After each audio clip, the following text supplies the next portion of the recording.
Hello guys, आज मैं coding decoding का कुछ क्वेश्चन लेके आया हूँ। यहाँ पे आप देख सकते हैं कि नंबर 1 जो क्वेश्चन है वो हम लोग सॉल्व करेंगे, उसके बाद नंबर 2, उसके बाद नंबर 3, उसके बाद नंबर 4। तो फर्स्ट क्वेश्चन आप देख लीजिए। यहाँ पे एक क्वेश्चन दिया है कोडिंग डिकोडिंग का, जहाँ पे सबसे पहले B and W, B W, D V, E T, G S, H Q, J P और उसके बाद क्वेश्चन मार्क। इसका मतलब क्वेश्चन मार्क की जगह क्या होगा वो हम लोग बात करेंगे। तो सबसे पहले बी है, उसके बाद डी।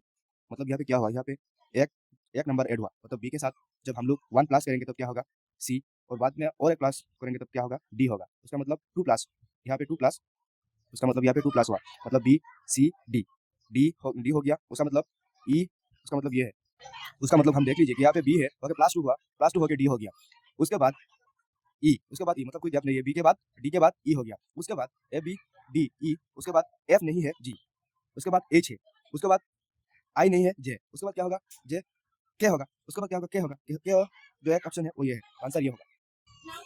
देखते हैं हम लोग दूसरा जो क्वेश्चन है। दूसरा क्वेश्चन में दिया है कि D H E J F and G N. तो डी है, डी के बाद ई आया, उसके बाद एफ आया, उसके बाद जी आया, मतलब वहाँ पे सब प्लस 1 होके जा रहा है।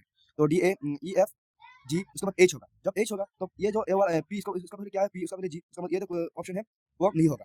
आप जो आंसर है वो बी और डी में से कोई एक है। तो दूसरा जो नंबर है, दूसरा जो अल्फाबेट हुआ, हम लोग देख लीजिए कि यहाँ पे एच है, मतलब यहाँ पे प्लस 2 हो रहा है, मतलब यहाँ पे प्लस 2 है, मतलब एच है, आई, उसके बाद जे, जे उसके बाद के नहीं है, एल उसके बाद के एल, एम नहीं है, एन उसके बाद क्या होगा, एन ओ नहीं है तो पी होगा। जो पी होगा तो ये आंसर होगा। आप नंबर 3 है, आप नंबर 3 वहाँ पे क्या है, N G P O I S P K B. तो एन है, उसके बाद ओ है, पी है, मतलब प्लस 1 होके जा रहा है, एम, एम नहीं है, एन ओ पी, उसके बाद क्यू होगा। जब क्यू होगा तो ये जो आर वाला जो ऑप्शन है वो चला जाएगा, मतलब उसमें से सी और डी में से कोई नहीं होगा। उसके बाद क्या है, जी, एच नहीं है, आई, उसके बाद जे नहीं है, के, उसके बाद क्या होगा, के पर के बाद एल नहीं है, एम, एम जब होगा तो उसका मतलब और एक चेक करना पड़ेगा। तो पी है, क्यू आर नहीं है, एस, एस के बाद टी यू नहीं है, बी, बी के बाद डब्ल्यू एक्स नहीं है तो वाई होगा, वाई जब होगा तो बी आंसर होगा।